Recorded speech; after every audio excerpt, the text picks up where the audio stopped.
नमस्कार, आप देख रहे हैं 4 PM बिहार और मैं हूं अभिषेक मिश्रा। क्या एनडीए में मुकेश सहनी की वैकेंसी खत्म हो गई है? क्या भारतीय जनता पार्टी को मुकेश सहनी की जरूरत नहीं रही? और 2024 के लिहाज से भारतीय जनता पार्टी जातीय समीकरणों को किस तरह से साधने में जुटी हुई है, इन सब की वानगी आज देखने को मिली है। और वीडियो की शुरुआत में जो दो सवाल हमने पूछा है या जिस दो सवाल का जिक्र किया है, वो दो सवाल इसलिए है क्योंकि भाजपा के शीर्ष नेतृत्व ने एक बड़ा फैसला ले लिया है। भाजपा के शीर्ष नेतृत्व ने हरी सहनी को विधान परिषद में नेता प्रतिपक्ष बना दिया है। सम्राट चौधरी की कुर्सी या सम्राट चौधरी से एक जिम्मेवारी लेकर हरी सहनी को दे दी गई है। हरी सहनी भारतीय जनता पार्टी के एमएलसी हैं और हरी सहनी को आज ये बड़ी जिम्मेवारी भाजपा ने दी है, उनको विधान परिषद में नेता प्रतिपक्ष बनाया है। आप जानते हैं इससे पहले ये जिम्मेवारी सम्राट चौधरी संभाल रहे थे। सम्राट चौधरी मौजूदा वक्त में बीजेपी के प्रदेश अध्यक्ष भी हैं, भारतीय जनता पार्टी के कप्तान भी हैं बिहार में। और दो बड़ी जिम्मेवारी माफ कीजिएगा, दो बड़ी जिम्मेवारी सम्राट चौधरी संभाल रहे थे, लेकिन अब सम्राट चौधरी सिर्फ बीजेपी के प्रदेश अध्यक्ष होंगे और नेता प्रतिपक्ष की जिम्मेवारी हरी सहनी संभालेंगे। सवाल यह है कि क्या जातीय समीकरणों को साधने के लिए भारतीय जनता पार्टी ने यह फैसला लिया है? और जाहिर तौर पर अगर 2024 में लोकसभा का चुनाव है तो बिना जाति के चुनाव कहां होता है? माफ कीजिएगा, थोड़ी खांसी आ रही है। तो जातीय समीकरणों को साधने के लिए भारतीय जनता पार्टी ने यह फैसला लिया है और भारतीय जनता पार्टी ने जो फैसला लिया है उससे यह सवाल भी पनपता है कि क्या एनडीए में मुकेश सहनी की जरूरत खत्म हो गई है, उनके लिए कोई वैकेंसी नहीं है, और क्या मुकेश सहनी की जरूरत अब भारतीय जनता पार्टी को नहीं रही है? यह बड़ा महत्वपूर्ण सवाल है।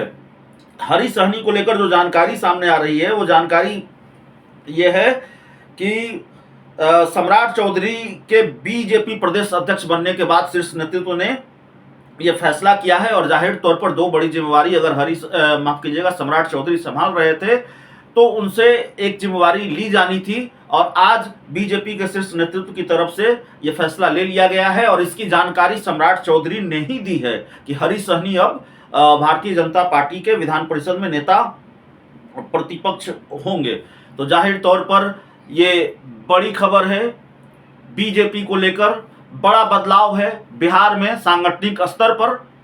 वैसे बदलाव सांगठनिक स्तर पर भारतीय जनता पार्टी में हाल में हुए थे। सम्राट चौधरी ने अपनी टीम बनाई थी, अपनी कमेटी बनाई थी, लेकिन उससे बड़ा बदलाव है। नेता प्रतिपक्ष बनाया है हरी सहनी को, विधान परिषद में बीजेपी का चेहरा होंगे, विपक्ष का चेहरा होंगे हरी सहनी। तो जाहिर तौर पर यह सवाल भी अपने आप में राजनीतिक गलियारों में टहलता रहेगा कि क्या मुकेश सहनी की वैकेंसी अब खत्म हो गई है, मुकेश सहनी की एनडीए में अब एंट्री नहीं होगी, और मुकेश सहनी की एनडीए में एंट्री बैन हो गई है, उनकी वैकेंसी अब नहीं रही, और इसलिए अब हरी सहनी को आगे बढ़ाया है भारतीय जनता पार्टी ने उस समीकरण को साधने के लिए, उस वोट बैंक को साधने के लिए जिस पर मुकेश सहनी पकड़ होने का दावा करते हैं, जिसके नेता मुकेश सहनी कहे जाते हैं, सन ऑफ मल्लाह कहे जाते हैं। हरी सहनी भी उसी जाति, बिरादरी और समाज से आते हैं। तो भारतीय जनता पार्टी ने एक मास्टर स्ट्रोक तो चला है, मास्टर स्ट्रोक कह लें, फैसला कह लें। अब इसका फायदा कितना मिलेगा भारतीय जनता पार्टी को 2024 के लोकसभा चुनाव में, यह देखना होगा। इतना जरूर है कि एक तरफ लालू यादव नीतीश कुमार की दोस्ती का तिलिस्म है, और उस तिलिस्म को तोड़ने के लिए बीजेपी तमाम तरह की कवायद कर रही है, कोशिश कर रही है। सहयोगी दलों के लिहाज से भी भाजपा ने कई सहयोगियों को जोड़ा है साथ में। क्या चिराग पासवान, क्या जीतन राम मांझी, क्या मुकेश माफ कीजिएगा, क्या उपेंद्र कुशवाहा, इन तमाम लोगों को साथ लाई है। मुकेश सहनी के बारे में मामला बड़ा दिलचस्प है। मुकेश सहनी के बारे में लंबे वक्त तक ये कयास लगते रहे कि मुकेश सहनी की एंट्री एनडीए में होगी। मुकेश सहनी ने अभी तक अपने पत्ते नहीं खोले हैं, लेकिन मुकेश सहनी के हालिया कुछ बयानों का जिक्र कर लें, मुकेश सहनी के तेवर, उनके अंदाज और मिजाज की बात कर लें, तो भारतीय जनता पार्टी को लेकर उनके तेवर बड़े कड़क रहे हैं उनके तेवर बड़े गर्म रहे हैं। और इससे फिर यह संकेत मिलता रहा है कि मुकेश सहनी कहीं महागठबंधन की तरफ तो नहीं देख रहे हैं, बीजेपी के साथ नहीं जाएंगे या जाएंगे। हालांकि मुकेश सहनी अभी तक ये नहीं कहा है कि वो नहीं जाएंगे, यह भी नहीं कहा है कि जाएंगे, लेकिन मुकेश सहनी महागठबंधन को लेकर नरम और बीजेपी को लेकर गर्म रहे हैं। मुकेश सहनी के तेवर भारतीय जनता पार्टी को लेकर गर्म रहा है, ये साफ तौर पर दिखता रहा है। हालांकि मुकेश सहनी ने कहा है कि जब उनकी यात्रा खत्म होगी, आरक्षण यात्रा, तब निषाद आरक्षण यात्रा, तब वो गठबंधन को लेकर कोई फैसला लेंगे।